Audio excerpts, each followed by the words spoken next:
Assalamualaikum warahmatullahi wabarakatuh. Kedengaran nggak Mbak suara saya?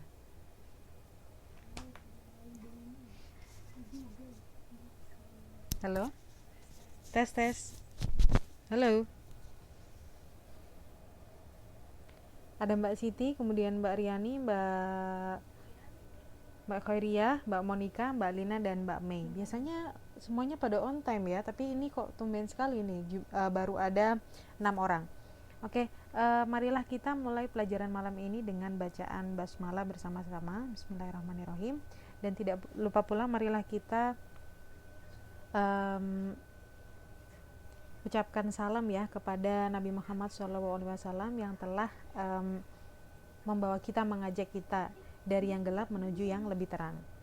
Oke, kemarin sudah mengerjakan UTS semua ya di sini ya, sudah mengerjakan UTS semua ya yang ada di sini ya, Mbak Siti, Mbak Riani, kemudian Mbak Khairiyah, Mbak Monica, Mbak Lina, dan Mbak Mei.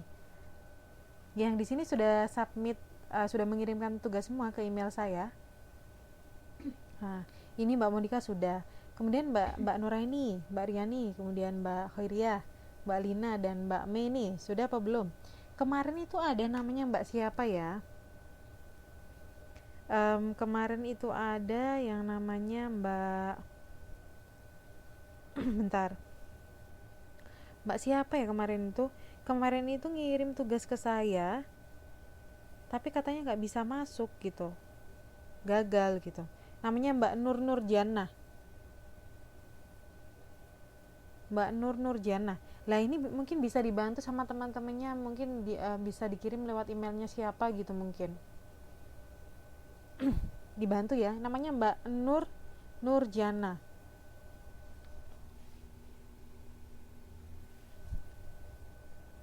Nah, ya, Mbak Nui Zean ini Facebooknya dia.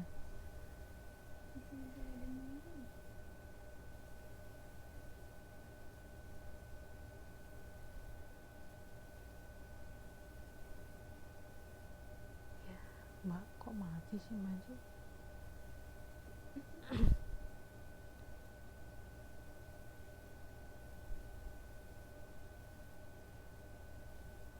Ada nggak? Udah saya kirim. Anaknya jarang on. Iya, anaknya kayaknya jarang on nih, jarang masuk pelajaran ya, soalnya kayak sepertinya ya.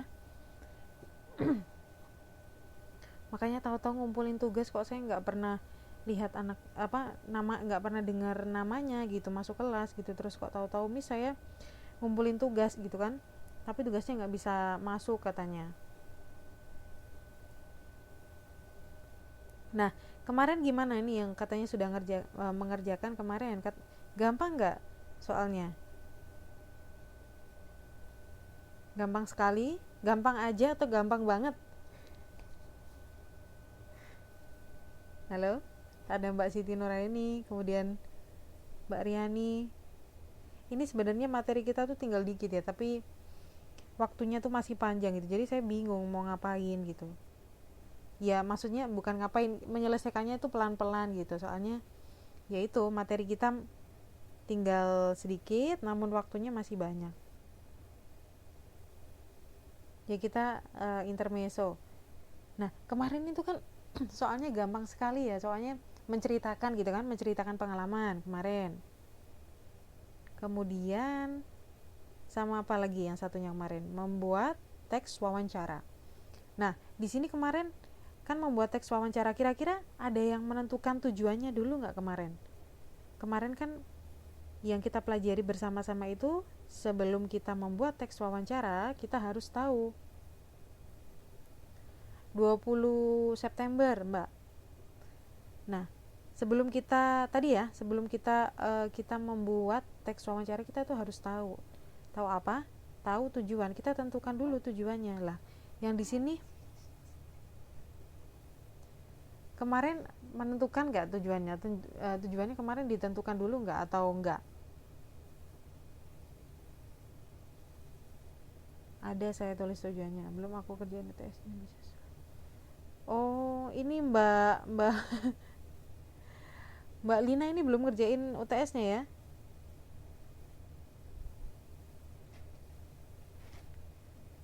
Oke Mbak, bisa. Oke. dikerjakan UTS-nya dulu. Kalau gitu kita nggak bahas sekarang dulu ya, kalau kayak gini ya.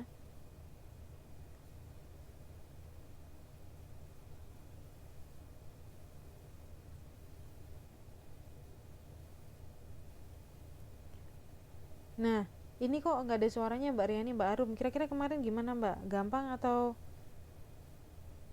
susah kemarin soalnya?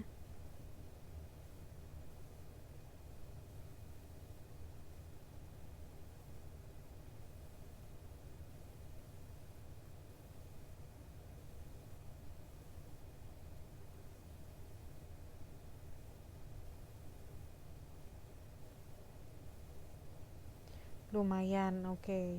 Ya semoga nanti nilainya ya semuanya bagus ya. Oke, kita lanjut pelajaran malam ini. Kemarin kita sudah belajar mengenai wawancara, kemudian bagaimana menulis teks wawancara. Nah, ini kita juga setelah ini kita sekarang kita akan mempelajari secara lebih detail lagi ya mengenai menulis teks wawancara. Nah, menulis ini ya dengan mempelajari bab ini diharapkan kita bisa menuliskan dengan singkat hal-hal penting yang dikemukakan narasumber dalam wawancara. Jadi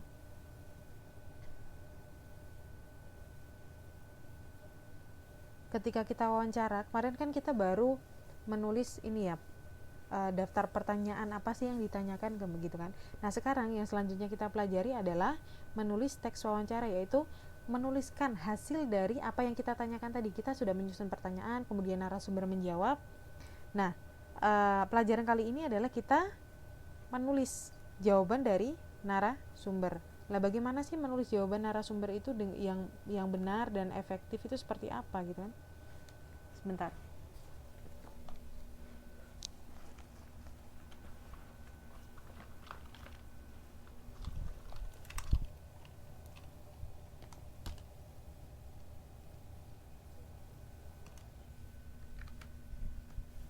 Nah, itulah yang akan kita pelajari sekarang. Ternyata itu ada teknik-tekniknya, ada caranya. Ketika kita wawancara, kemudian ada hal-hal apa saja sih yang perlu kita tuliskan di dalam wawancara tersebut gitu kan? Itu ternyata ada tekniknya, ada caranya. Oke, yang pertama ya, kita belajar mengenai menuliskan dengan singkat hal-hal penting yang dikemukakan oleh narasumber dalam wawancara.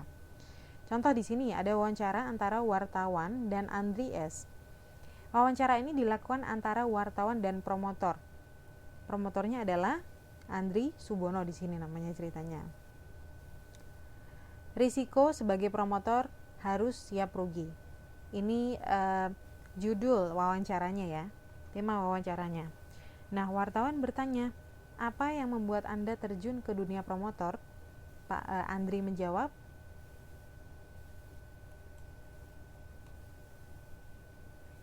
halo, ini sinyalnya soalnya hilang-hilang nih Mbak. Kedengeran gak suara saya? Tes.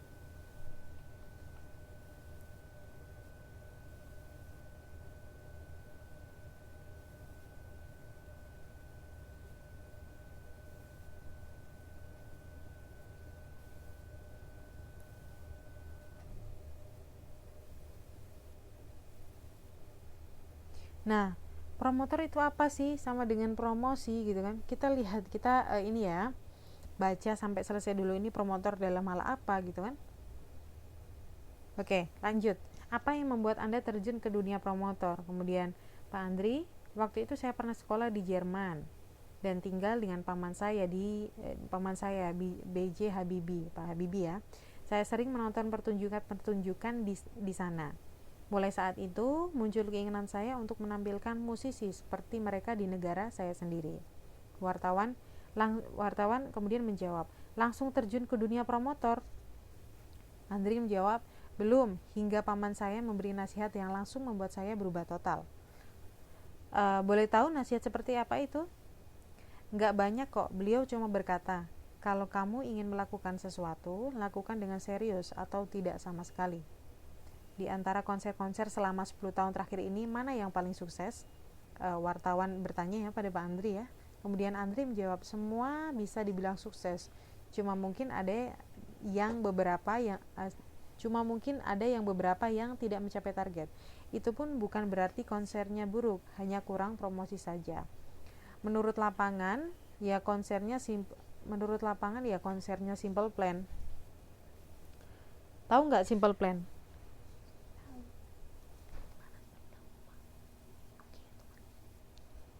Halo? Tahu Bu? Iya. Simple Plan band dari mana?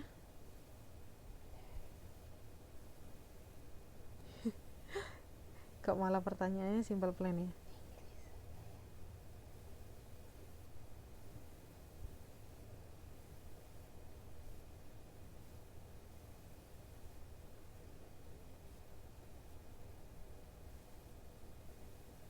Simple Plan itu dia asal Kanada,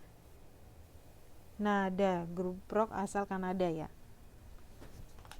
Oke, kemudian lanjut wartawan, bisa disebutkan salah satu yang dibilang kurang sukses itu? Kemudian Pak Andri menjawab, salah satu konser ya konsernya Cake. Kami menargetkan 2.500 penonton, ternyata kami hanya menargetkan sekitar 1.500 saja. Wartawan bertanya lagi, bagaimana Bapak membuat jaringan dengan artis dunia? Andri menjawab, jaringan dengan artis dunia lewat internet, kita berhubungan dengan agen. Setelah mendapat penawaran, agen akan membicarakan kepada manajemen artis. Jadi artis hanya berkarya, dia tidak usah mencari pasar. Wartawan bertanya lagi, sulitkah berhubungan dengan agen? Kemudian Pak Andri menjawab, satu agen bisa memegang banyak artis. Kadang kami bertemu agen yang belum pernah mengenal kami. Mereka selalu bertanya, konser apa saja yang telah kami buat. Saya minta mereka buka website kami saja, lalu keluarlah berderet-deret konser. Mereka langsung mengerti. Mereka tidak berani menyerahkan artis mereka ke promotor yang belum berpengalaman. Itu wajar.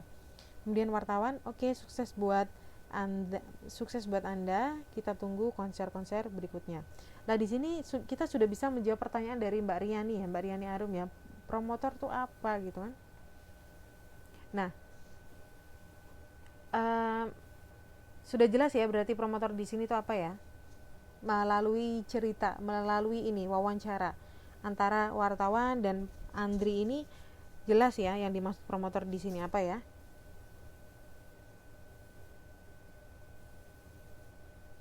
Halo?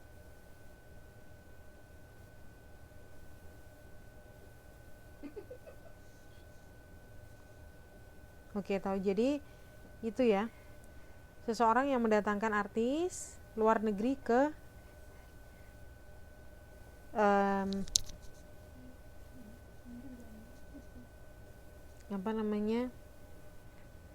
ke Indonesia. Kalau misalnya Indonesia itu ya itu promotor gitu, gampangnya seperti itu. Atau promotor itu ya berasal dari kata promosi, terus kemudian OR berarti dia manusianya, subjeknya yang melakukan.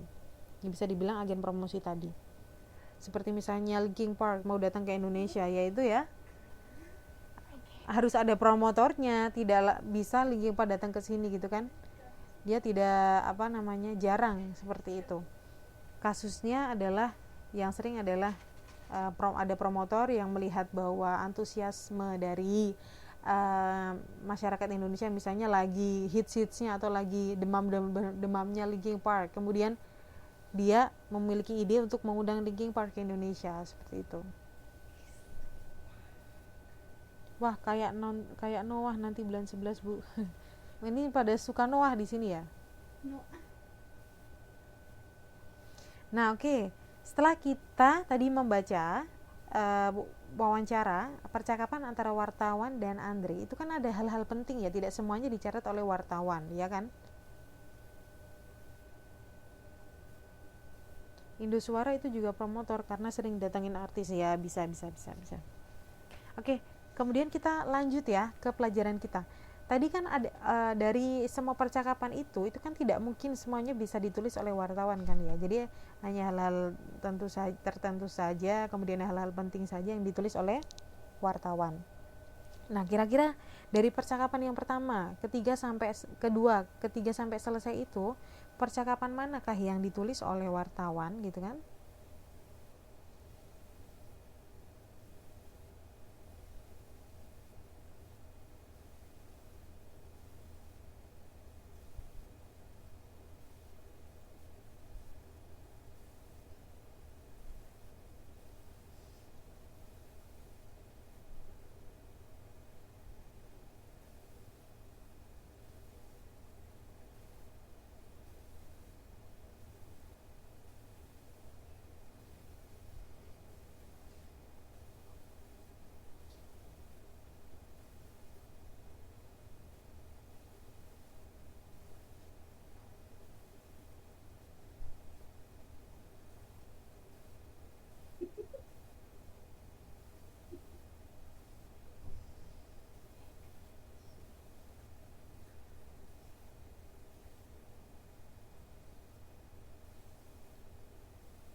Halo? Halo? Ini kedengeran nggak suara saya?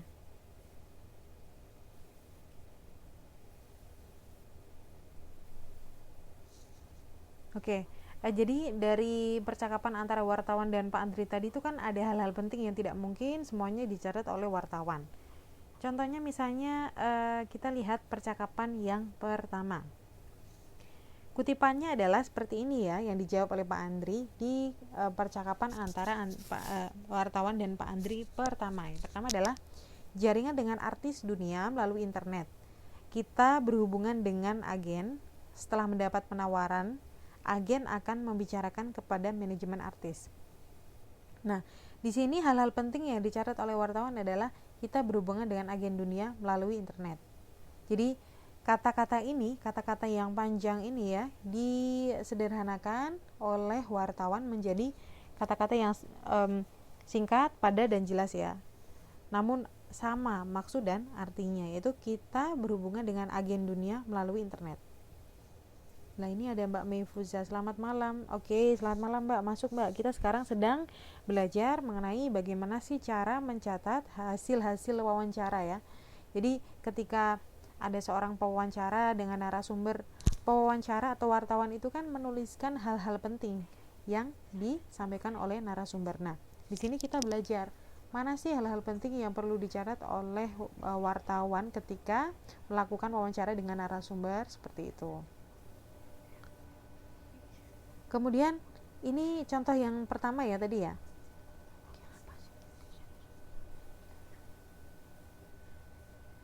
Contohnya tadi ya, yang pertama adalah jaringan dengan artis dunia melalui internet, kita berhubungan dengan agen. Jaringan dengan artis dunia melalui internet, kita berhubungan dengan agen. Setelah mendapat penawaran, agen akan membicarakan kepada manajemen artis. Nah, hal-hal penting yang dicatat di sini adalah kita berhubungan dengan agen dunia melalui internet. Itu hal-hal penting yang dicatat oleh wartawan mengenai statement atau pernyataan dari Pak Andri mengenai bagaimana, pertanyaan tadi kan bagaimana Anda mengenal artis-artis dunia, seperti itu kan. Nah, coba sekarang kita membuat masing-masing, kita membuat ya, mulai dari conversation kedua, ketiga, dan keempat, kita membuat hal-hal penting saja yang dimasukkan, yang ditulis, yang sekiranya ditulis oleh wartawan. Tadi kan contohnya baru contoh pertama. Bagaimana dengan contoh yang kedua, ketiga, dan keempat di sini? Di sini sudah ada Mbak Riani, Mbak Khoiria, Mbak Monica, Mbak Mei, Mbak Nuraini, Mbak Lina, Mbak Meifuza, dan Mbak Islamiani. Nah, kira-kira dari yang kedua ini, wartawan bertanya, langsung terjun ke dunia promotor. Kemudian Pak Andri, belum, hingga paman saya memberi nasihat langsung membuat saya berubah total. Gimana tuh?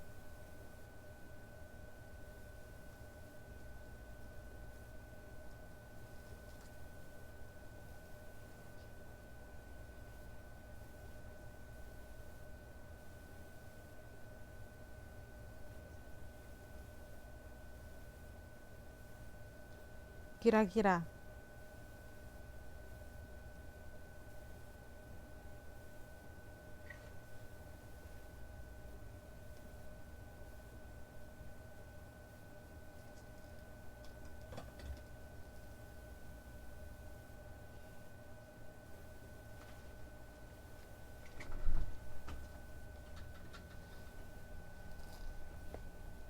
ini pertanyaannya Mbak Siti Nuraini, maksudnya cari apanya Bu? Kemudian Mbak Monica, apa ya Miss? Nah, jawab pertanyaannya Mbak Monica dulu.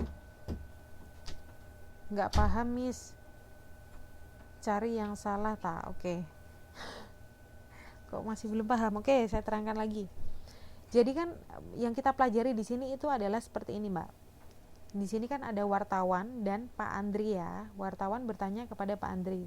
Nah, ketika Pak Andri menjawab, jawabannya itu kan panjang. Setiap pertanyaan itu kan dijawab dengan panjang karena isinya penjelasan. Gak mungkin karena, Pak, suka nasi goreng gak? Contohnya seperti itu. Pak Andri otomatis bilang gini, saya suka nasi goreng karena nasi goreng pedas gini-gini. ibu saya setiap pagi membuatkan saya nasi goreng bla bla bla bla gitu kan. Lah, dari pernyataan Pak Andri tadi yang panjang tadi itu kan nggak mungkin semuanya ditulis oleh wartawan, otomatis cuma hal-hal yang penting saja yang ditulis oleh wartawan. Contohnya misalnya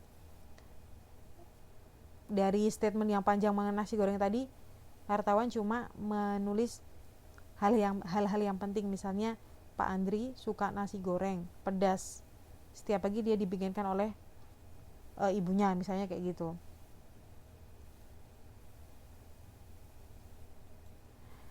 Itu contoh ya. Nah,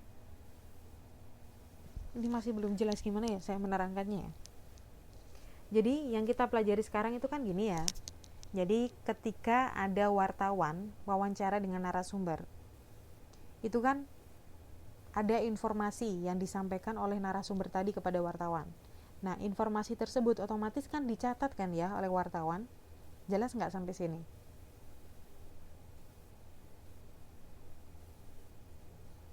Halo?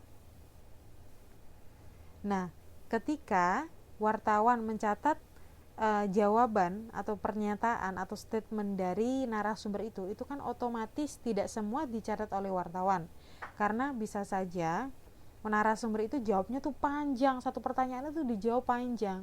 Nah, di sini yang kita pelajari adalah dari pernyataan yang panjang tadi, jawaban yang panjang tadi dari narasumber itu tadi, kita cari hal-hal penting saja, membuat rangkuman. Ya, oke, membuat rangkuman.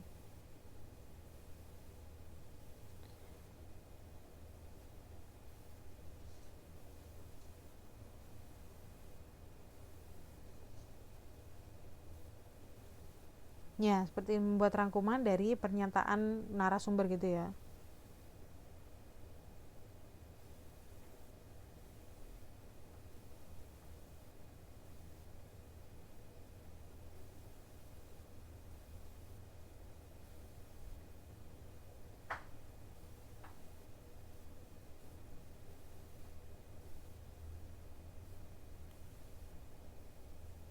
Kemudian di sini ini Mbak Islamia diambil inti pentingnya aja ya. Ya, benar.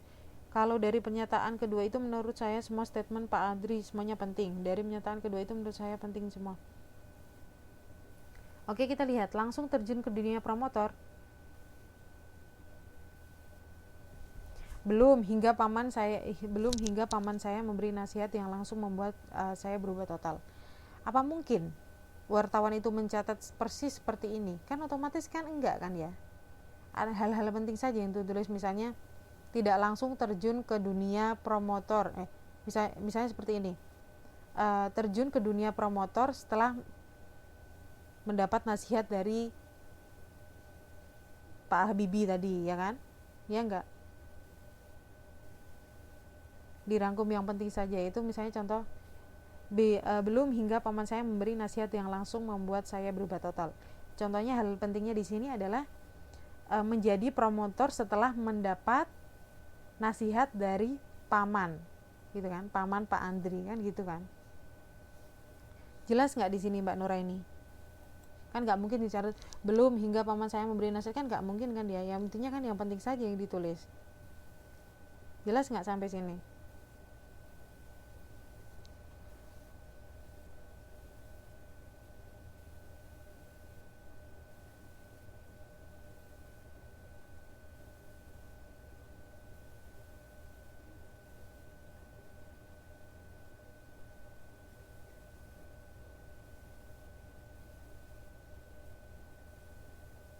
Oke.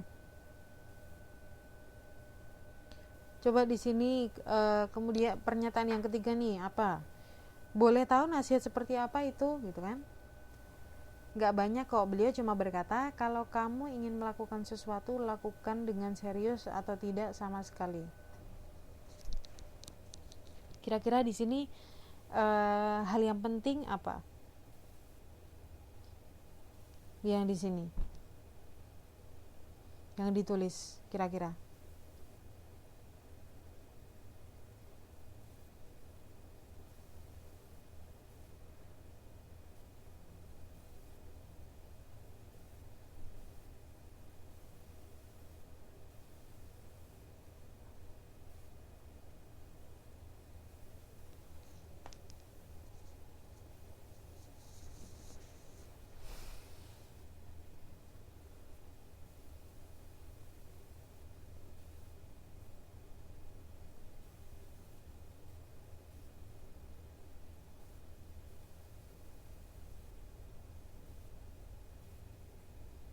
Nasihat pamannya itu melakukan sesuatu. Oke, benar ya. Kalau menurut saya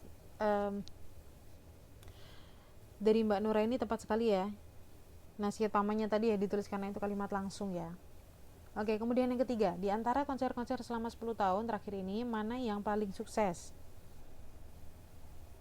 Kemudian Pak Antri menjawab, semua bisa dibilang sukses, cuma mungkin ada yang beberapa tidak mencapai target.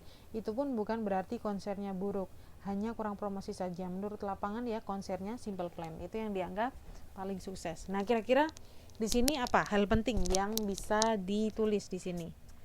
Ini Mbak Islamia tanya yang mana Bu? Yang ini Mbak. Percakapan keempat. Ayo Mbak Monica, apa jawabannya?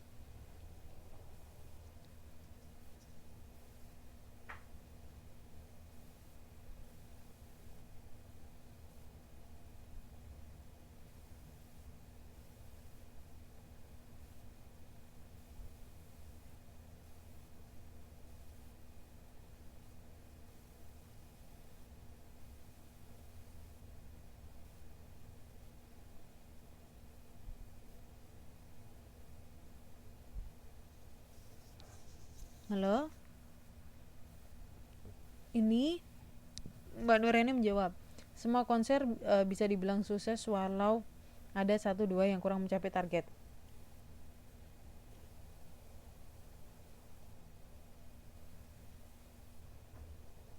Ya, ini kira-kira Mbak Nuraini ini sudah hampir benar. Kira-kira ada yang bisa membenarkan lagi nggak?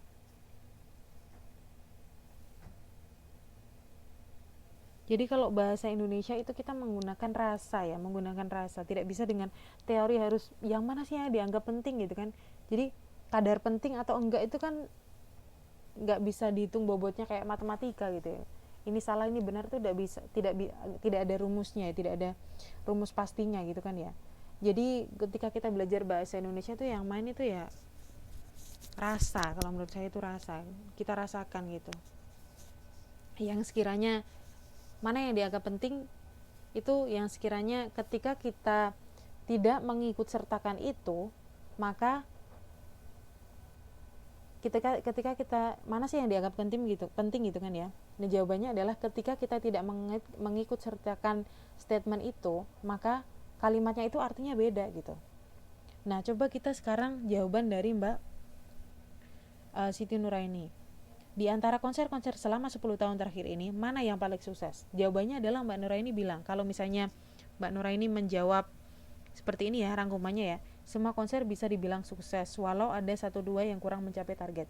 Kira-kira sudah menjawab nggak pertanyaan dari wartawan? Wartawan bertanya, di antara konser-konser selama 10 tahun terakhir ini, mana yang paling sukses? Kemudian jawabannya berdasarkan Mbak Nuraini menjawab semua konser bisa dibilang sukses walau ada satu dua yang kurang mencapai target. Loh, di sini pertanyaannya itu di antara konser-konser selama setahun mana yang paling sukses? Otomatis kan kita harus mention, harus menyebutkan mana sih yang paling sukses itu konsernya siapa gitu kan. Jadi itu belum menjawab pertanyaan ya. Kemudian yang kedua di sini Mbak Monica menjawab tidak semua mencapai target, tapi bukan konsernya buruk. Nah, kira-kira menjawab nggak pertanyaan Mbak Monica? Jawaban Mbak Monica dari pertanyaan wartawan. Di antara konser-konser selama 10 tahun terakhir ini, mana yang paling sukses? Mbak Monica menjawab, tidak semua mencapai target, tapi bukan konsernya buruk. Menjawab nggak kira-kira pertanyaannya, jawabannya Mbak Monica? Halo? Belum menjawab ya di sini ya. Oke, kemudian yang ketiga, Mbak Islamia. Di sini wartawan bertanya, di antara konser-konser selama 10 tahun terakhir ini, mana yang paling sukses? Mbak Islamia menjawab, kesuksesan bukan berarti konsernya buruk. Nah, menjawab nggak kira-kira? Belum menjawab juga ya. Kemudian kita lihat Mbak Monica Supardi yang selanjutnya nih. Di antara konser-konser selama 10 tahun terakhir ini, manakah yang paling sukses? Mbak Monica menjawab, tidak semua mencapai target, bukan berarti konsernya buruk, hanya kurang promosi saja. Nyambung nggak kira-kira dari pertanyaan tadi? Nah, kemudian selanjutnya Mbak Nuraini ya. Di antara konser-konser selama 10 tahun terakhir ini, manakah yang paling sukses? Mbak Nuraini menjawab, konser Simple Plan adalah konser tersukses dalam kurun waktu 10 tahun. Menjawab nggak kira-kira?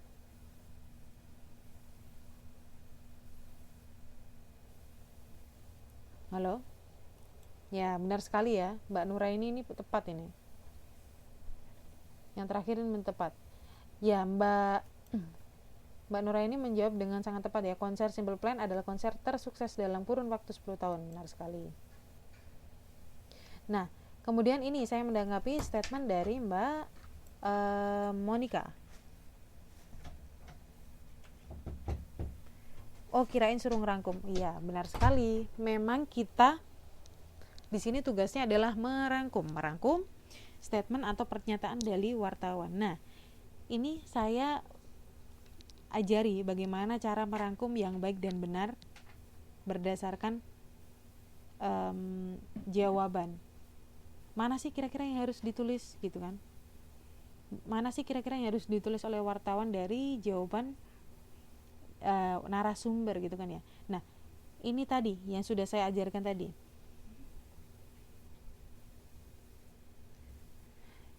Yang rumusnya adalah seperti ini ya.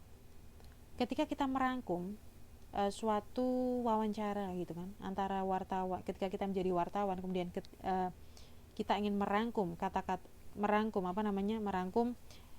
pernyataan atau jawaban dari narasumber setelah kita mengungkapkan suatu pernyataan, apa sih yang perlu kita tulis gitu kan ya, yang perlu kita rangkum. Yang perlu kita rangkum itu adalah kita cocokkan dengan pernyataan kita. Jangan sampai yang kita rangkum itu tidak menjawab pernyataan kita. Dan tadi ada pertanyaan misalnya, di antara konser-konser selama 10 tahun terakhir ini mana yang paling sukses? Jawabannya misalnya, kesuksesan bukan tolak ukur bla bla bla bla. Nah, kira-kira itu menjawab nggak? Memang itu ada di dalam statement Pak Andri misalnya, tapi kan itu tidak menjawab pertanyaan kita. Nah, yang kita rangkum adalah jawaban dari pertanyaan kita tadi. Di antara konser-konser selama 10 tahun terakhir ini, mana sih yang paling sukses? Yang paling sukses adalah Simple Plan. Kan kayak gitu kan jawabannya kan? Simpelnya itu kayak gitu. Itu kan cuma intro dari Pak Andri. Cuma penjelasan gitu, more explanation.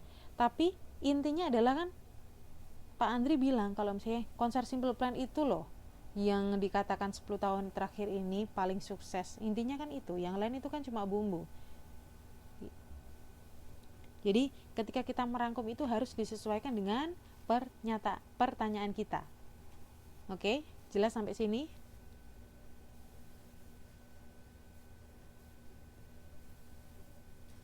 Halo? Oke, paham ya? Nah, kalau paham, coba ini pernyataan selanjutnya. Di sini wartawan mengatakan bisa disebutkan salah satu yang dibilang kurang sukses itu. Kemudian Pak Andri menjawab, salah satu konsernya Cake. Kami menargetkan 2.500 penonton, ternyata kami hanya menargetkan sekitar 1.500 saja. Kira-kira apa nih? Di sini.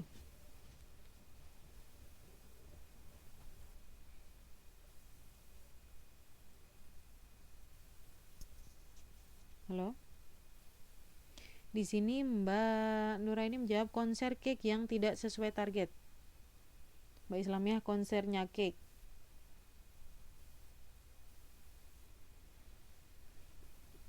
Ini mana suaranya Mbak Riani, kemudian Mbak Khairiyah, Mbak Lina, Mbak Mei.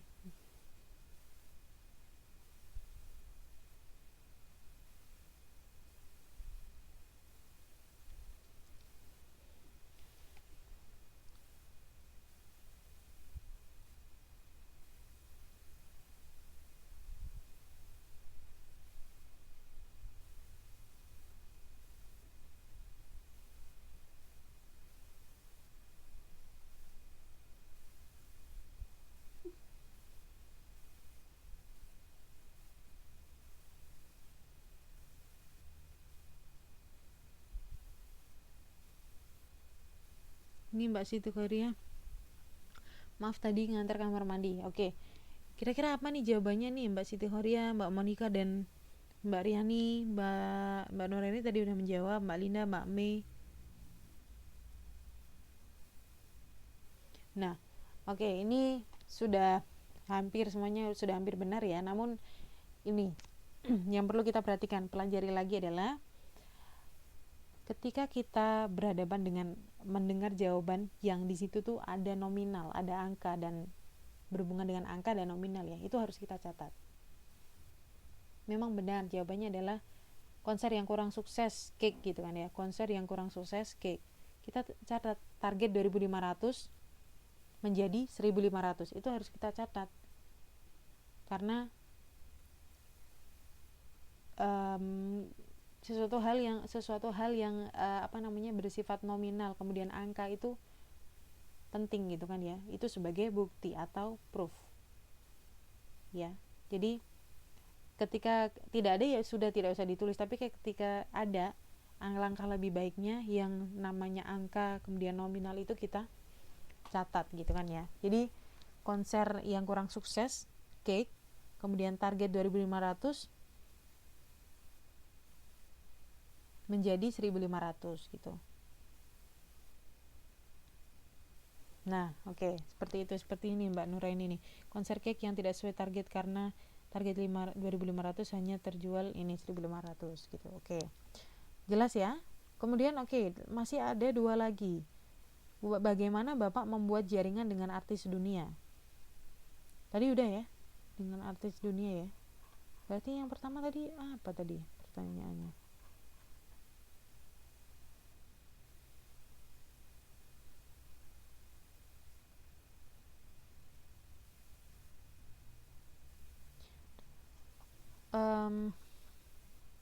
Sudah ada di contohnya yang itu ya. Kemudian yang terakhir, sulitkah berhubungan dengan agen? Pak Andri menjawab, satu agen bisa memegang banyak artis. Kadang kami bertemu dengan agen yang belum pernah mengenal kami. Mereka selalu bertanya, konser apa saja yang telah kami buat. Saya minta mereka buka website kami. Lalu keluarlah berderet-deret konser. Mereka langsung mengerti. Mereka tidak berani menyerahkan artis mereka ke promotor yang belum berpengalaman. Itu wajar. Nah, kira-kira jawabannya ini apa ini? Sulitkah berhubungan dengan agen?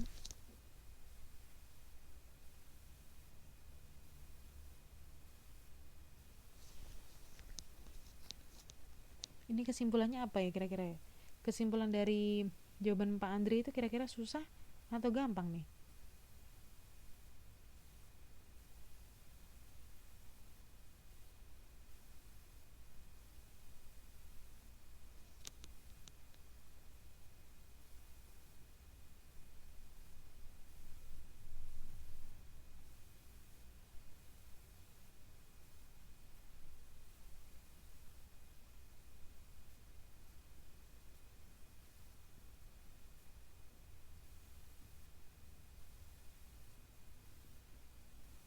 Wah, lumayan ruwet lah. Ini kira-kira iya ruwet ya. Ini Mbak Niza Arisandi masuk. Selamat malam, Miss. Oke, langsung masuk, Mbak. Jadi kita sekarang sedang belajar mengenai ini, bagaimana cara merangkum pernyataan dari narasumber. Jadi ketika wawancara seorang wartawan wawancara dengan narasumber, itu kan ada hal-hal penting ya yang harus dicatat oleh wartawan tadi mengenai jawaban atau pernyataan dari narasumber tadi. Nah, bagaimana sih kita mencatat gitu kan, mencatat hal-hal penting yang ada dalam statement itu atau merangkum. Jadi di sini kita tugasnya adalah merangkum, menulis hal-hal penting saja dari pernyataan narasumber. Nah, bagaimana caranya? Caranya adalah dengan mensinkronkan antara pernyataan dengan jawaban. Jangan sampai ketika kita merangkum itu, rangkuman kita itu tidak menjawab pertanyaan yang kita sampaikan, gitu kan?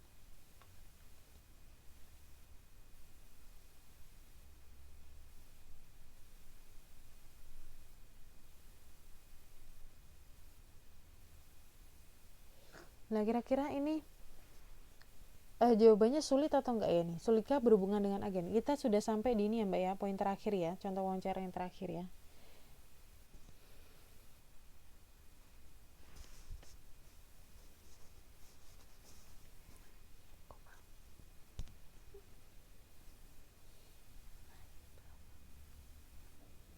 Satu agen bisa memegang banyak artis. Kadang kami bertemu agen yang belum pernah mengenal kami. Mereka selalu bertanya konser apa saja yang telah kami buat. Saya minta mereka buka website kami saja, lalu keluar berderet-deret konser. Mereka langsung mengerti, mereka tidak berani menyerahkan artis mereka ke promotor yang belum berpengalaman, itu wajar. Jadi jawabannya apa? Lumayan sulit karena terkadang kita bertemu dengan agen yang belum kenal. Jawabannya adalah tadi ya, relatif ya berarti ya.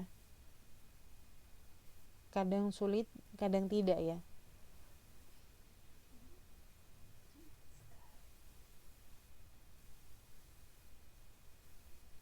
Sulitnya ya tadi, sulitnya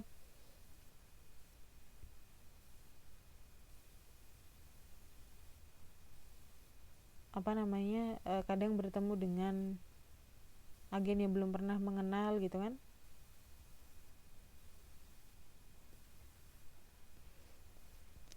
Ini saya belum bisa mengerti ini sulit atau enggak ya ganti pernyataan ini ya. Satu agen bisa memegang banyak artis. Kadang kami bertemu agen yang belum pernah mengenal kami. Mereka selalu bertanya konser apa saja yang telah kami buat. Saya minta mereka buka website kami, lalu keluarlah berderet-deret konser. Mereka langsung mengerti, mereka tidak berani menyerahkan artis mereka ke promotor yang belum berpengalaman, itu wajar. Lumayan sulit bener ya ini, jawabannya Mbak Nuraini ini lumayan sulit karena terkadang kita bertemu dengan agen yang belum kenal. Jadi jawabannya adalah lumayan sulit ya. Nah ini sepertinya Mbak Nuraini ini sudah pandai nih. Nanti kalau misalnya ada yang diskusi apa bisa tanya ya ke Mbak Nuraini ya. Intinya adalah rangkuman yang kita bikin itu, yang kita buat itu harus sinkron, harus bisa menjawab dari pertanyaan yang sudah kita ajukan ke narasumber. Jangan sampai apa yang kita jawab gitu kan ya, apa yang kita rangkum tidak menjawab pertanyaan kita gitu.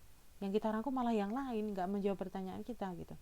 Nah, setelah ini ya, saya terangkan mengenai bagaimana cara merangkum ini disinkronkan dengan pertanyaan tadi. Apakah sudah jelas?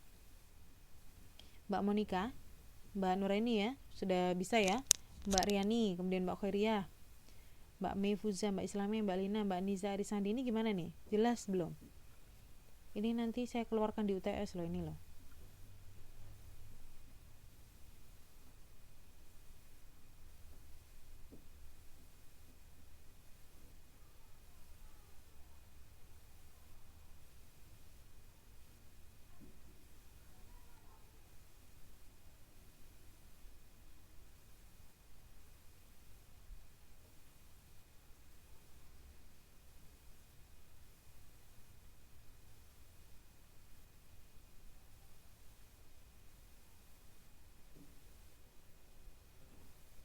Halo? Jelas ya? Ya, alhamdulillah paham. Ya, Bu, mengetiknya susah tabku. Iya, Mbak Monika ngetiknya susah. Oh, pakai tab. Oke, ya udah nggak apa-apa, kita belajar ya. Kemudian selanjutnya adalah kita mengubah teks wawancara menjadi narasi dengan memperhatikan cara penulisan kalimat langsung dan tidak langsung. Jadi ya, setelah kita memahami materi wawancara, pada pembelajaran ini kita akan belajar menarasikan atau menceritakan teks wawancara. Perlu dicermati lagi bahwa wawancara biasanya berupa kalimat langsung. Jika dinarasikan, maka kalian harus mengubah kalimat tersebut menjadi tak langsung. Masih ingatkah kalian ciri-ciri kalimat langsung dan tak langsung? Oke, di sini perhatikan keterangan berikut ini. Jelas nggak ini? Screennya jelas nggak?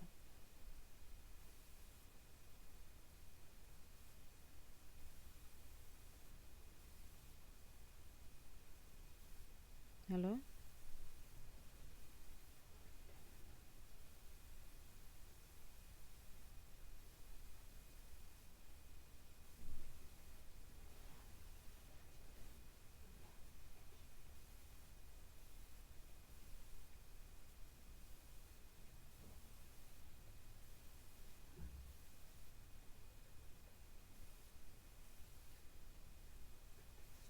Oke, jelas ya. Jadi Ciri-ciri kalimat langsung adalah yang pertama ada tanda petiknya, kemudian yang kedua intonasi bagian yang dikutip lebih tinggi daripada bagian lain. Kemudian kata ganti orang pada kalimat yang dikutip itu tetap. Kemudian tidak berkata lugas. Kemudian yang terakhir, kalimat yang diberi tanda petik bisa berbentuk kalimat berita, tanya, atau perintah. Kira-kira setiap poin ini kan ada 5 poin nih, ciri-ciri kalimat langsung. Nah, kira-kira di sini dari 5 poin ini ada nggak yang ditanyakan? Poin 1, 2, 3, 4, dan 5. Misalnya, intonasi bagian yang dikutip lebih tinggi daripada bagian lain. Itu gimana sih, Miss, contohnya? Kemudian, kata ganti orang pada kalimat yang dikutip tetap. Itu gimana sih, Miss, contohnya? Atau di sini sudah paham semua? Kira-kira dari 5 ini, poin 5 ini kira-kira yang belum jelas yang mana ini? Nanti saya jelaskan.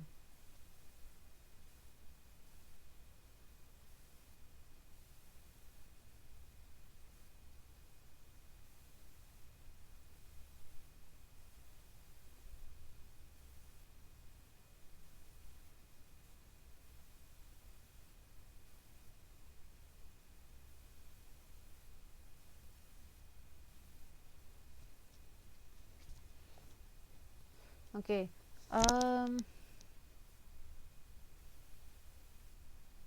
Dari atas dulu ya Mbak Siti Nuraini, yang poin yang 2 itu, intonasi bagian yang dikutip lebih tinggi daripada bagian yang lain.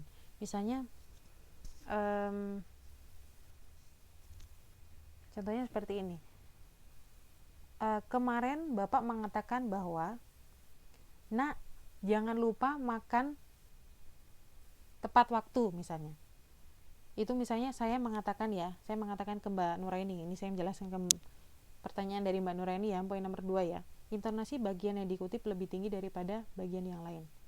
Misalnya saya bilang nih sama Mbak Nuraini, "Mbak Nuraini, kemarin Bapak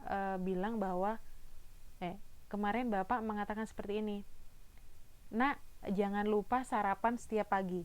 Nah, yang kata-kata "Nak, jangan lupa jangan lupa sarapan setiap pagi" itu, ketika saya mengucapkan itu kan intonasinya berbeda dengan kalimat depannya tadi. Misalnya contohnya saya tadi mengungkapkan, "Mbak Nuraini, kemarin Bapak bilang gini loh, Nak, jangan lupa ya sarapan setiap pagi." Nah, kata-kata yang terakhir tadi yang saya menirukan kata bapak tadi itu kan saya mengucapkannya, mengintonasikannya itu kan dengan nada yang lebih tinggi karena saya menirukan bapak tadi. Nah, contohnya itu seperti itu, bahwa intonasi bagian yang dikutip itu lebih tinggi daripada bagian yang lain. Gimana kira-kira Mbak Nuraini, jelas nggak?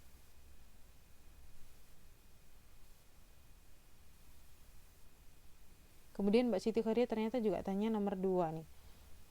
Kira-kira jelas nggak di sini penjelasan saya yang contoh tadi?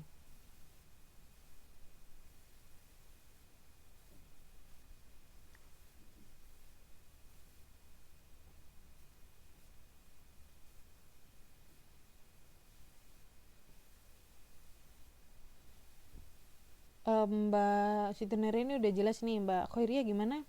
Yang kedua sudah jelas Mbak, contoh yang saya ucapkan tadi, yang saya jelaskan tadi? Oke, jelas. Kemudian menjawab pertanyaan Mbak Khairia yang ketiga, kata ganti orang pada bagian kalimat yang dikutip tetap. Misalnya contohnya seperti ini, ada kalimat langsung seperti ini. Saya bilang ke Mbak Khairia misalnya, "Mbak Khairia, kemarin Bapak bilang seperti ini."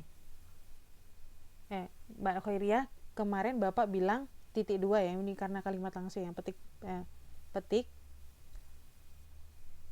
saya ingin pergi ke pasar besok, Nak, misalnya seperti itu. Nah, di sini karena saya pakai kalimat langsung tadi, sayanya itu kira-kira menunjuk ke siapa?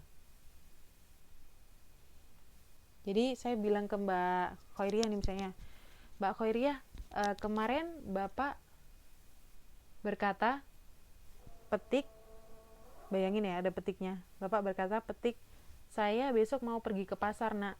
Nah, kira-kira yang bilang saya itu tadi siapa?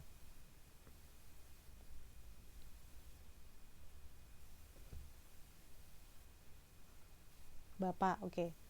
Beda lagi dengan kalimat saya yang kedua. Mbak Khiriah, kemarin Bapak mengatakan bahwa beliau akan pergi ke pasar. Nah, tadi kan beda nggak kalimat yang pertama saya ungkapkan dengan kalimat yang kedua saya ungkapkan? Beda, oke. Nah, yang pertama bedanya tadi adalah yang pertama saya menggunakan saya ya, saya, dan saya itu merujuk ke Bapak. Kemudian yang kedua, tidak ada saya, namun saya menggantinya dengan bahwa beliau. Nah, beliau itu juga merujuk ke Bapak gitu kan. Nah, disinilah jawabannya. Kata ganti orang pada kalimat yang dikutip itu tetap. Itu ciri-cirinya kalimat langsung. Kalau ada tanda petiknya, ya tadi Bapak mengatakan saya, ya tidak saya ganti dengan kata beliau. Namun saya tetap menggunakan petik dua, saya mau pergi ke pasar besok. Kan tetap saya menggunakan saya kalau saya menggunakan kalimat langsung. Beda kalau misalnya saya menggunakan kalimat yang tidak langsung.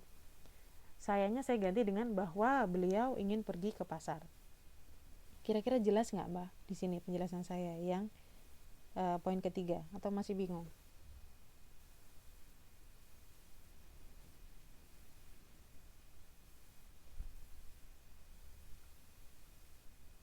Oke, bisa ditulis contohnya, oke.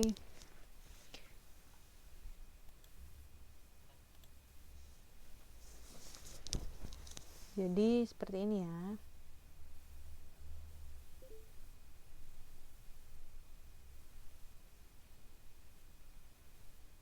Misalnya kalimat langsung.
Oke.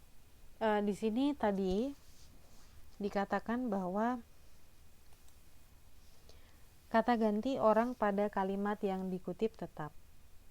Ya, kata ganti itu ada aku, kamu, dia, mereka, itu kata ganti ya. Nah, di sini contoh kalimat langsung. Ada kalimat langsung seperti ini. Oke, saya ulangi lagi ya. Jadi ciri-ciri dari kalimat langsung itu tadi, yang poin ketiga adalah kata ganti orang pada bagian kalimat yang dikutip itu tetap. Jadi kata ganti itu ada saya, kamu, mereka, kita gitu kan, itu kata ganti. Nah, contohnya adalah seperti ini. Ada kalimat langsung. Mbak, tadi Bapak berkata kepada saya, koma ya. Ada petik di sini. Saya akan pergi ke pasar besok. Nah, tanda petik di sini menggambarkan atau menjelaskan atau menandakan bahwa ini adalah kalimat langsung. Kenapa? Karena ada tanda petik yang pertama. Kemudian yang kedua, kata ganti dari kalimat yang dikutip itu tetap. Ya saya ini, Bapak tadi kan bilang kan sama, misalnya yang bilang ini adalah namanya di sini adalah Winda misalnya.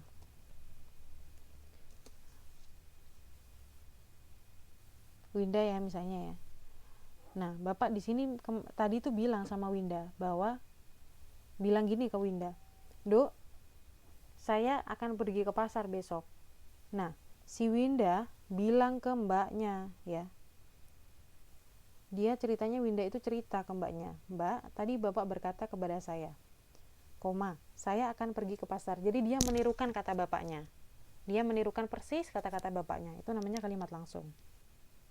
Jadi kata ganti dari kalimat yang dikutip atau kalimat yang dikutip itu tetap ya, itu kalimat langsung. Beda dengan kalimat yang tidak langsung. Si Winda sudah mengubahnya gitu. Si Winda ketika bercerita dengan mbaknya itu sudah merubahnya dengan tidak lagi menirukan kata-kata bapaknya, tapi membuat kata-kata bapaknya itu menjadi kalimat tidak langsung atau hanya menyampaikan tanpa menirukan. Kalau tadi kalimat langsung itu menirukan kata bapaknya persis gitu ya, kata-kata bapaknya persis. Namun kalau kalimat tidak langsung itu bukan menirukan, hanya menyampaikan isi dari kata-kata bapaknya tadi. Contohnya misalnya, "Mbak, tadi Bapak berkata kepada saya bahwa beliau akan pergi ke pasar besok." Nah, di sini kita lihat perbedaannya bahwa di kalimat langsung kata gantinya itu tidak diubah, tetap saya. Kalau di kalimat yang tidak langsung, sayanya itu diubah oleh si Winda tadi menjadi beliau, bukan lagi saya. Karena kalimat tidak langsung itu bukan menirukan, namun hanya menyampaikan. Kalau kalimat langsung itu menirukan persis seperti yang dikatakan oleh bapaknya. Kalau contohnya seperti ini tadi bapaknya.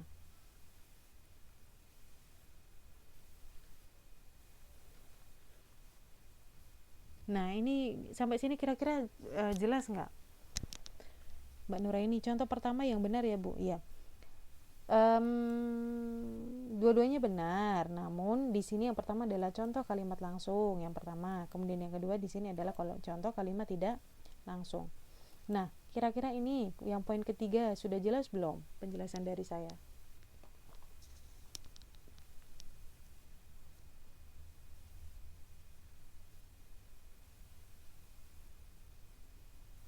Oke, jelas. Gimana dengan Mbak Khairia? Jelas tidak?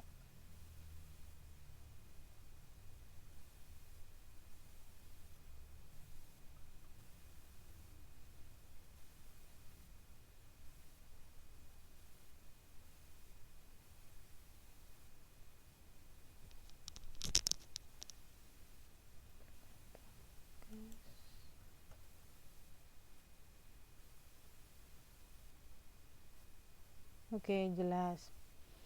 Oke, jelas. Kemudian yang pertanyaan keempat, tadi pertanyaannya Mbak Monica sepertinya ya.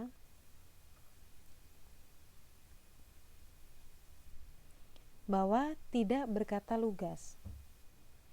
Jadi di sini adalah yang namanya lugas itu kan gampangnya kita ini ya, mengartikan lugas adalah singkat, padat dan jelas gitu kan ya. Jadi kenapa kok di sini dikatakan bahwa tidak berkata lugas? Karena semua yang disampaikan oleh orang yang kita ajak bicara tadi itu disampaikan secara lengkap, apa adanya, tidak kita rangkum. Mau itu dia penjelasannya panjang atau pendek ketika dia ingin menirukan gitu kan.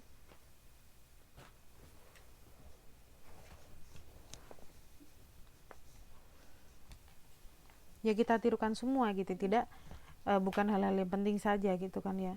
Tidak kita rangkum ketika kita menulis kalimat langsung. Jadi misalnya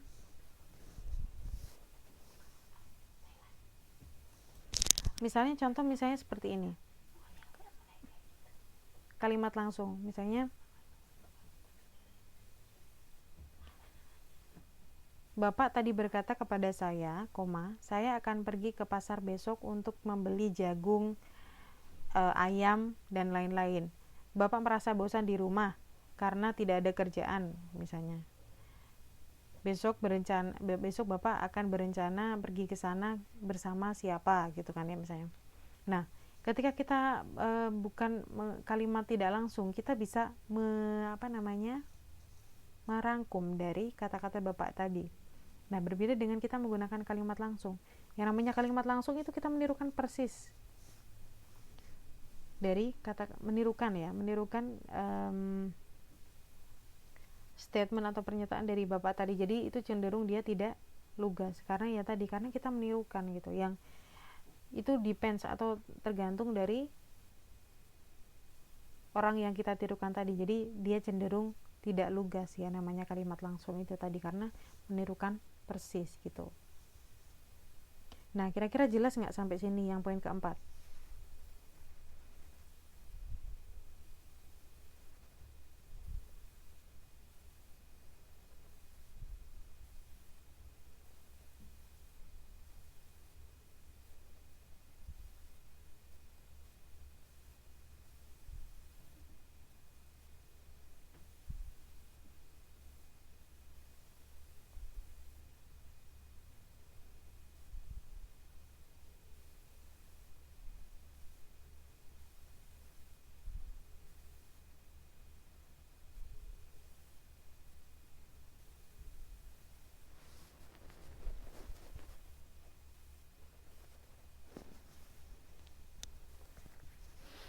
Tadi ya Mbak Monika, harus semuanya menirukan ya, kan gitu. Jadi gini, gimana ya saya menjelaskannya ya, intinya ketika kita menggunakan kalimat langsung itu kan kita menirukan ya, yang ditirukan itu ketika kita menirukan seseorang itu cenderung kita kan tidak lugas ya, bukan hal-hal yang ini, kita tidak bisa merangkum gitu kata-katanya dia karena kita menirukan. Jadi tergantung orang yang kita tirukan itu dia lugas atau tidak gitu kan ya. Jadi itulah yang menyebabkan kalimat langsung itu cenderung tidak lugas karena ya kita menirukan itu tadi gitu.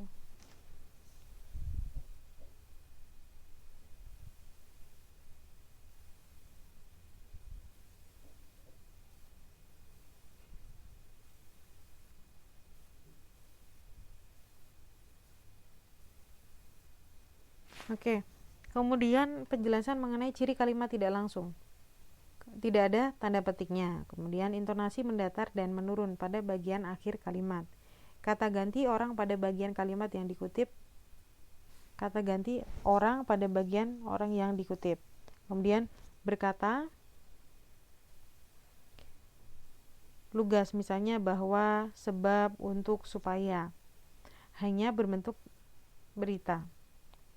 Jadi tadi ya sudah jelas ya antara kalimat langsung dan kalimat tidak langsung dari penjelasan pertama tadi ya. Mulai dia tidak ada tanda petik, kemudian intonasinya jelas berbeda, lebih mendatar. Kemudian kata ganti orang pada kalimat yang dikutip diganti gitu kan ya. Kemudian berkata lugas, misalnya ada bahwa, sebab, untuk, supaya. Kemudian hanya berbentuk kalimat berita, bukan menirukan tadi. Nah, oke. Ini contoh, ada contoh kalimat langsung dan kalimat tidak langsung. Tutor berkata pada peserta didik, paket B, anak-anak jangan menonton film yang menonjolkan kekerasan. Ada tanda petiknya. Kemudian di sini kalimat tak langsungnya, contohnya adalah tutor mengatakan kepada peserta didik paket B bahwa para peserta didik dilarang menonton film yang menonjolkan kekerasan. Jadi di sini ciri-cirinya adalah selain tanda petik itu, selain tidak ada tanda petiknya, ada bahwa, supaya, agar, untuk, itu tadi. Itu adalah contoh ciri-ciri dari kalimat tidak langsung.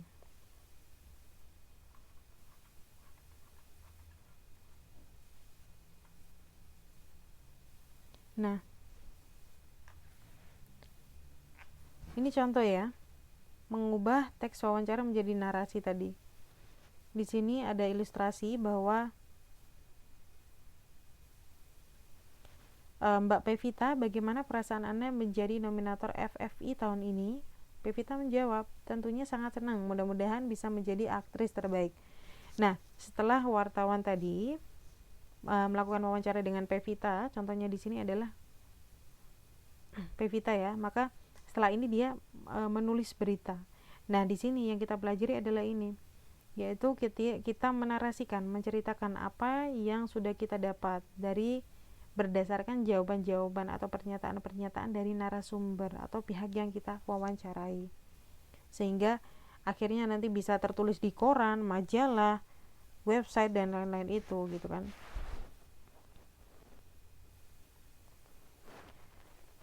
Kemudian di sini Mbak Siti Khairia bertanya, kalimat langsung adalah kalimat perintah ya Bu? Kalimat langsung bukan kalimat perintah. Bukan kalimat perintah saja. Jadi dia bisa berisi pertanyaan, bisa berisi narasi pun bisa. Kemudian perintah pun bisa. Itu intinya kalimat langsung itu adalah menirukan. Nah, kalau misalnya yang ditirukan itu dia bertanya, ya kita menirukan bertanya. Kemudian yang kalimat langsungnya itu dia yang kita tirukan dia sedang bercerita, ya kita cerita gitu kan ya. Kalau tadi contohnya kan Bapak ingin misalnya Mbak, tadi Bapak berkata kepada saya ingin ke pasar besok misalnya. Koma kemudian tanda petik, saya ingin ke pasar besok. Ini kan bukan kalimat perintah toh Mbak Khairi ya, namun ini adalah narasi kan, bapaknya bercerita. Nah, beda lagi ketika misalnya tadi si Winda tanya nih sama mbaknya, Mbak, tadi Bapak berkata kepada saya, koma, apakah kamu ingin pergi ke pasar? Lah otomatis itu kan tadi kalimat tanya, maksudnya pertanyaan kan yang diungkapkan oleh bapaknya. Jadi itu tergantung.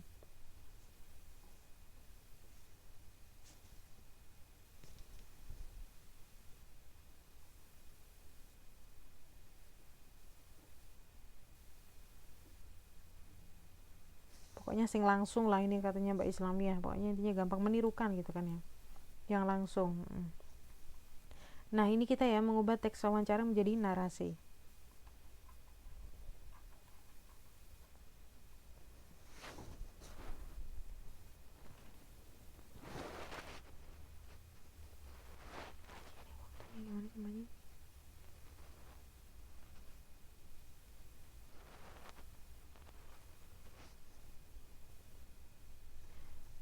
Nah, mengubah teks wawancara menjadi narasi. Contoh, perhatikan contoh menarasikan wawancara berikut ini. Wartawan, mengapa memilih nama kata? Apa artinya? Kemudian kata band. Kata itu kan dari huruf-huruf yang dirangkai satu menjadi sebuah kata. Kalau huruf saja cuma bisa bunyi, tapi nggak ada makna. Sedangkan kalau sudah menjadi sebuah kata, pasti ada maknanya. Kita ingin kata bisa berarti untuk mempunyai makna. Nah, wartawan, sudah pernah manggung kemana saja nih? Kata Ben menjawab, wah, banyak banget karena kita saat ini lagi sibuk promo album baru di radio juga acara off-air lainnya. Antara lain di Jabodetabek, Jawa Barat, dan 1 bulan ke depan di Jawa Tengah dan Jawa Timur. Selain itu juga di TV swasta dan pentas-pentas lain. Nah, teks wawancara tersebut jika diubah menjadi narasi akan menjadi seperti berikut ini. Kata Ben memilih nama tersebut karena ingin bisa berarti dan mempunyai makna sebuah kata. Makna seperti sebuah kata. Kalau huruf-huruf hanya bisa bunyi, namun jika dirangkai menjadi sebuah kata akan memiliki makna atau arti. Kegiatan kata Ben sangat padat karena sedang sibuk promo album, baik di radio, televisi maupun pentas-pentas lainnya.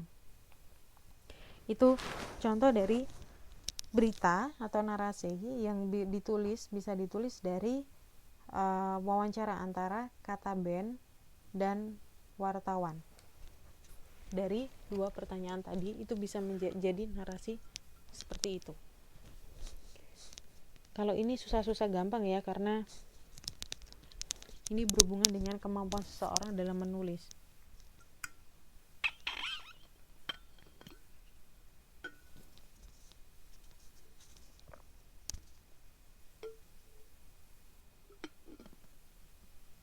Ini masih pada bingung dengan kalimat langsung dan kalimat tidak langsung ya.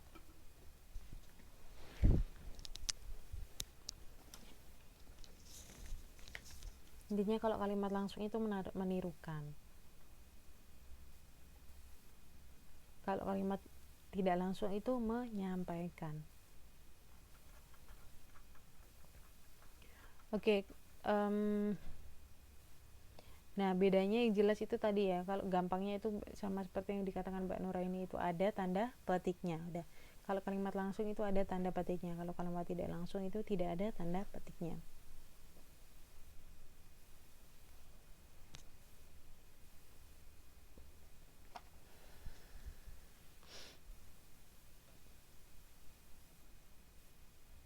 Nah,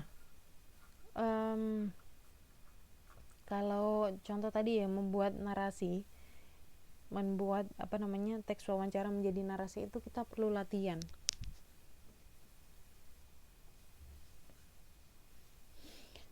Saya mau ngasih latihan tapi UTS-nya saja belum pada selesai semua gitu kan. Ya mungkin nanti ya, minggu depan ya,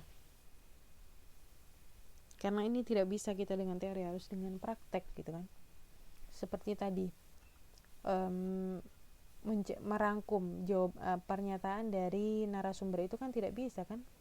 Kalau kita tidak praktek, bagaimana kita bisa mengetahui benar dan salah kalau kita tidak mengungkapkan jawaban tadi,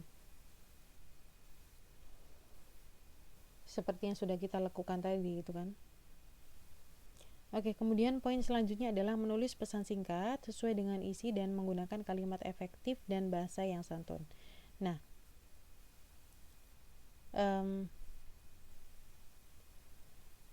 kalau tadi kita sudah belajar mengenai wawancara, kemudian menyusun pertanyaan, kemudian sampai merangkum jawaban atau pernyataan dari narasumber sampai dengan menarasikan atau membuat berita.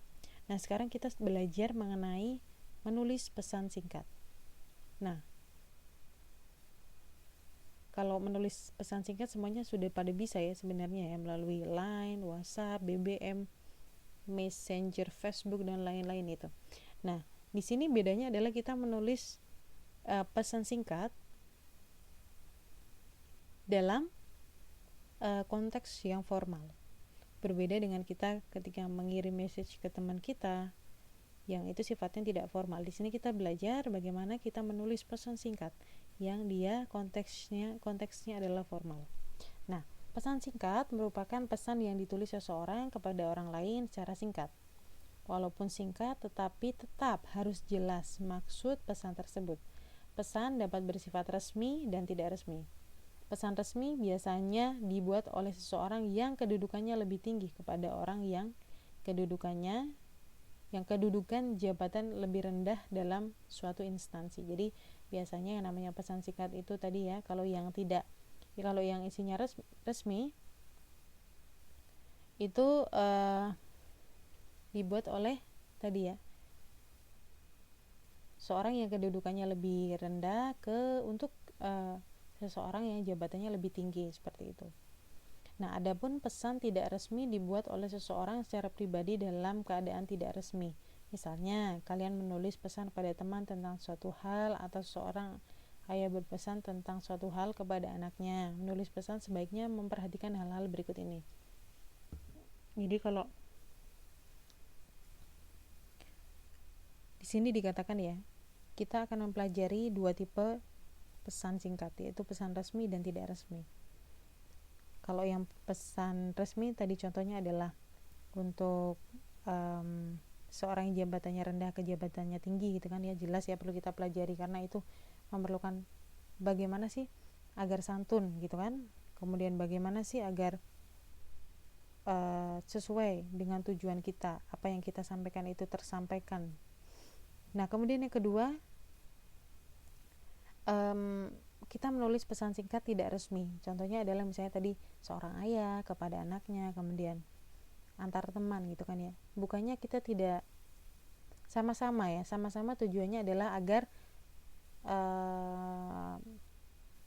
orang yang satu itu mengetahui pesan dari orang yang lain gitu kan ya.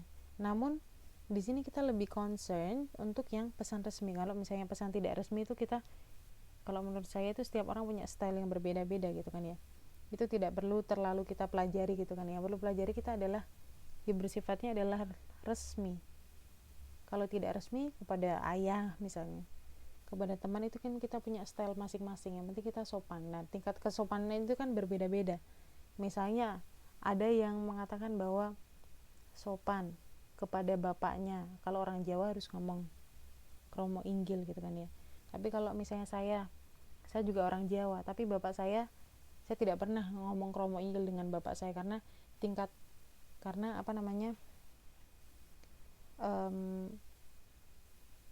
di dalam keluarga saya misalnya yang namanya sopan itu tidak perlu seperti itu gitu. Misalnya tidak ada kromo inggil misalnya di keluarga saya, menggunakan bahasa biasa misalnya. Nah, jadi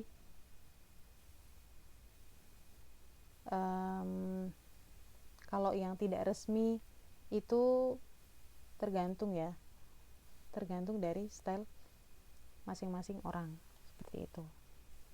Jadi kita sekarang lebih concern untuk yang resmi saja, oke?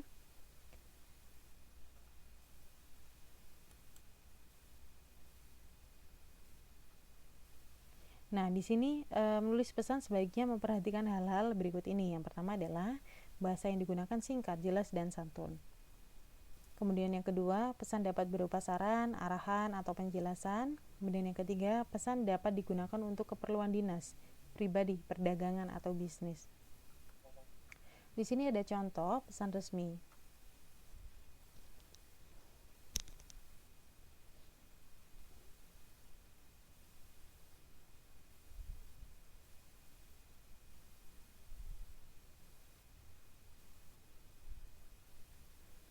Ya, di sini bisa lihat ya, bisa dilihat sekilas. Di sini saya kasih waktu 1 menit, setengah menit untuk melihat di sini ya, contoh dari pesan resmi.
Nah, oke. Sudah ya, sudah dilihat ya contoh dari pesan resmi. Di sini ada surat.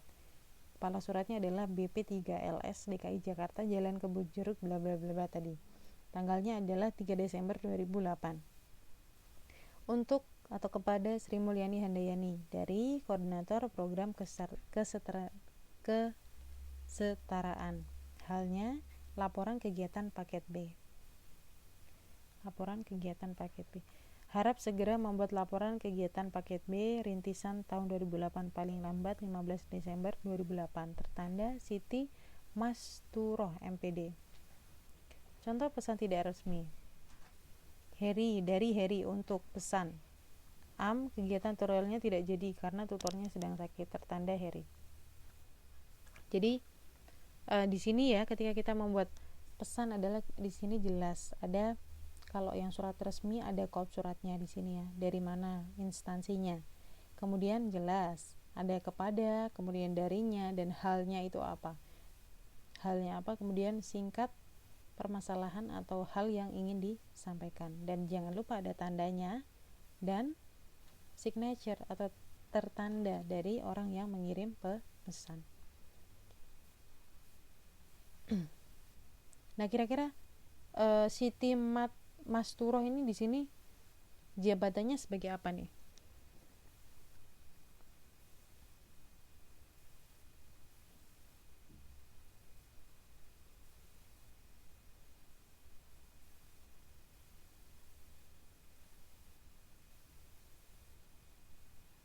Halo?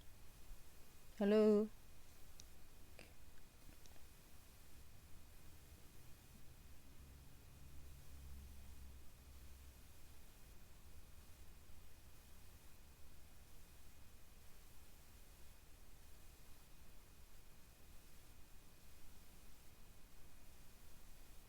Koordinator program kesejahteraan, benar sekali. Ini Mbak Maifuza, sekretaris kan jawabannya. Jadi tertanda di sini Siti Masturoh MPD. Jadi ini kan dari koordinator program kesejahteraan.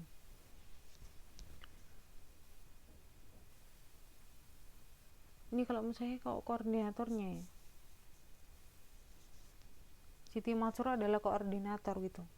Karena di sini kan darinya dia, kemudian tertandanya dia. Jadi di sini Mbak Siti Masturoh, Mbak Siti Masturoh adalah sekretaris. Koordinator program kesetaraan. Jadi yang perlu kita perhatikan di sini adalah kalau surat resmi itu pesan resmi ya, pesan singkat resmi itu ada kop suratnya, kemudian kepada, dari, halnya apa secara singkat, dan ada tanggalnya juga dan tertandanya. Ingat-ingat ya formatnya ya. Kemudian contoh pesan tidak resmi. Dari, untuk, kalau tadi ada kepada kemudian dari. Jadi dari dulu baru untuk. Pesannya apa? Tidak hal ya, melainkan pesan. Pesannya langsung apa? Kemudian tertandanya ditulis jadi singkat. Tidak ada kop suratnya. Nah, kira-kira jelas nggak sampai sini? Yang masalah pembuatan pesan singkat. Halo? Halo? Oke, jelas. Sebenarnya mau saya kasih tugas ini loh, ubahlah teks wawancara berikut ini menjadi bentuk narasi. Ini gampang ya harusnya. Tapi nggak usah lah, nanti aja dulu.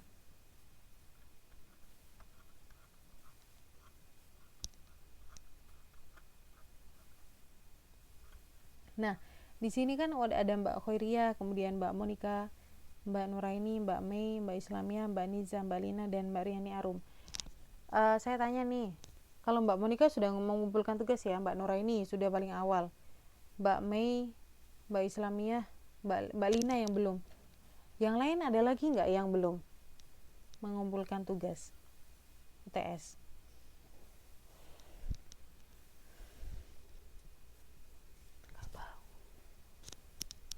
Mbak Niza sudah juga. Berarti yang belum tinggal Mbak Lina ya di sini ya.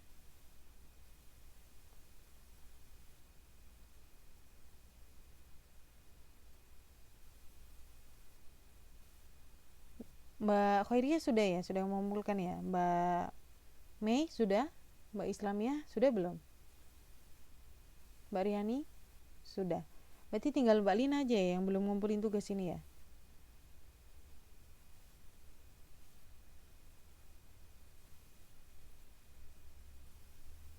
Ya, UTS, tugas UTS. Mbak Mei sudah belum?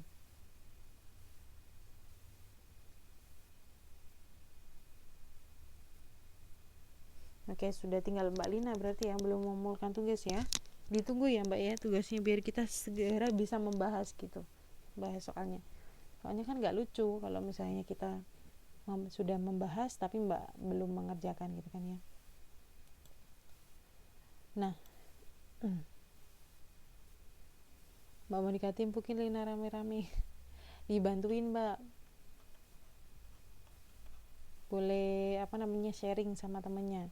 Bagaimana sih menulis, misalnya tadi contohnya adalah membuat atau menulis menuliskan cerita pengalaman yang paling seru. Bagaimana sih caranya membuat cerita menjadi seru? Misalnya kemarin ada yang nyatet lengkap, gimana caranya? Nah, Mbak Linanya dibantu gimana caranya menuliskannya gitu kan.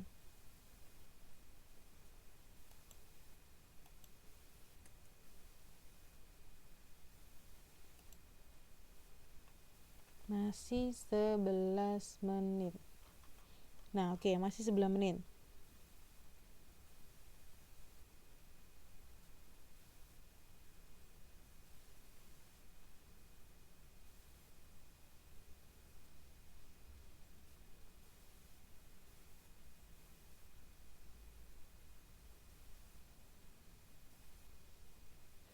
Kita coba jawab pertanyaan nomor 2 ya.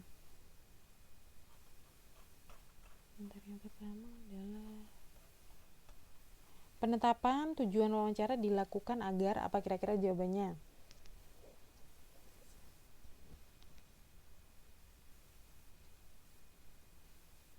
Halo?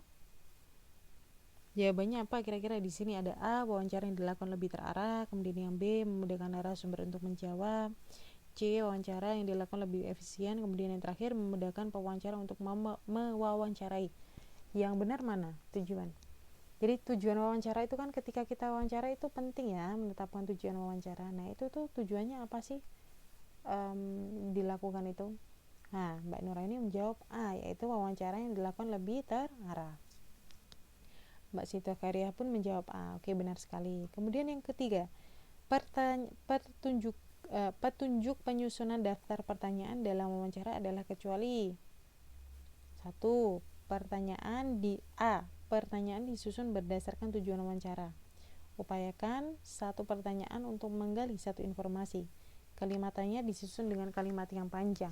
Daftar pertanyaan dibicarakan dulu dengan orang yang lebih mengerti. Mana kira-kira yang salah? Kecuali Mbak Mefuza, Mbak Nuraini mengatakan, Mbak Niza juga jawabannya adalah C. Mbak Monika juga bilang C. Benar sekali. Jadi kalimat yang disusun itu bukan panjang namun yang singkat gitu kan ya. Kemudian yang keempat, teks wawancara biasanya berupa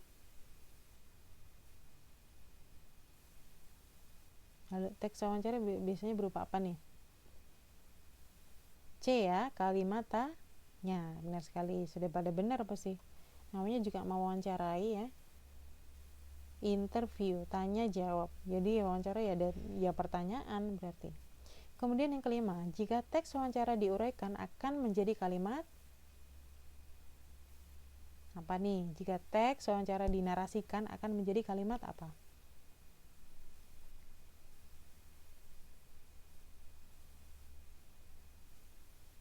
Tak langsung, langsung, tanya, berita.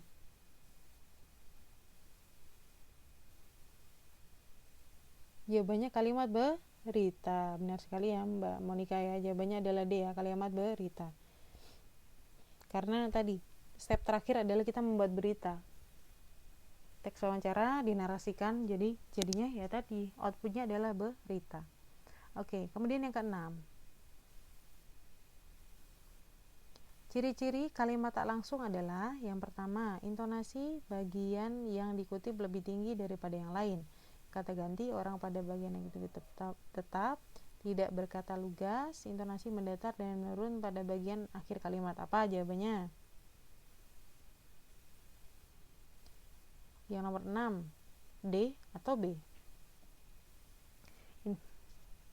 Jawabannya adalah D. Kalau tetap itu benar. Kalau kalimat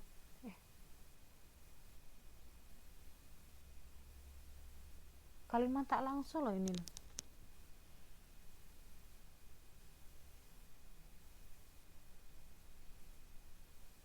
Ciri-ciri kalimat tidak langsung, bukan kalimat langsung loh, tapi kalimat tidak langsung. Intonasi bagian yang dikutip lebih tinggi daripada pada kalimat yang lain. Benar atau salah? Salah ya, itu ciri-ciri kalimat langsung ya. Kemudian yang kedua, kata ganti orang pada bagian yang dikutip tetap. Salah ya, ciri-ciri kalimat langsung juga ya. Kemudian tidak berkata lugas. Ciri-ciri kalimat langsung. Kemudian yang diintonasi mendatar dan menurun pada bagian akhir kalimat. Ya benar, jawabannya yang benar adalah D ya. Intonasi mendatar dan menurun pada bagian akhir kalimat.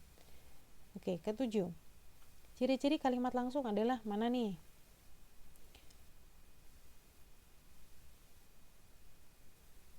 Jelas ya, jawabannya adalah yang mana, nomor 7? B, benar sekali. Pasti bisa, ini gampang menggunakan tanda petik ya. Kemudian yang 8, pesan resmi biasanya dibuat oleh orang yang mana? A, B, C, atau D? Pertama, kedudukan lebih rendah kepada yang lebih tinggi di sebuah instansi. Kemudian yang kedua, lebih tinggi kepada yang lebih rendah di sebuah instansi. Mana yang benar? A ya, benar sekali. Kemudian selanjutnya, sudah selesai. Selanjutnya tadi saya salah menjuduli ya. Salah memberi judul, tadi kan saya judulnya adalah membuat puisi, namun ternyata kita materinya saat ini adalah menarasikan teks wawancara. Duh. Jadi nanti saya benarkan ya.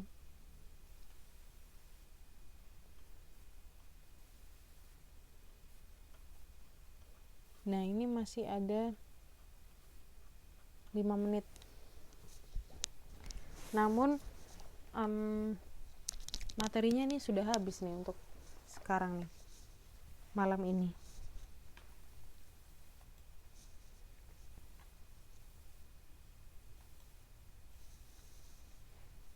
Ini sudah tidak ada yang ditanyakan ya.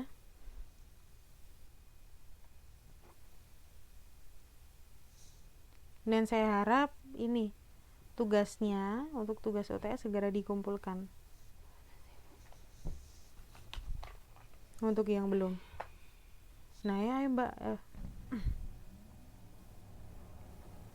Nah, ini saya tutup ya pelajaran malam ini ya. Malam ini agak sedikit belepotan saya menjelaskannya. Nggak tahu nih Mbak, hari ini capek sekali, rasanya ngantuk gitu, jadi nggak konsen tadi ngejelasinnya. Tapi saya tadi mencoba konsentrasi gitu ya, untuk di sini semuanya aktif gitu kan, tanya apa langsung dijawab, jadi saya dibantu gitu, bantu kita diskusi gitu kan ya, berarti tadi kita jadi dari dua arah, tidak hanya dengan saya menjelaskan kemudian diem gitu kan. Alhamdulillah sekali kalau bahwa ini siswa dari KPC ini aktif gitu, jadi kalau tutornya ngantuk jadi nggak ngantuk gitu jadinya. Oke, terima kasih ya mbak-mbak ya. Marilah kita tutup pelajaran malam ini dengan bacaan hamdalah bersama-sama. Alhamdulillahirabbil alamin. Terima kasih untuk kedatangannya, semangatnya malam ini. Semoga apa yang kita pelajari saat ini bermanfaat ya bagi kita semua, dan tetap semangat.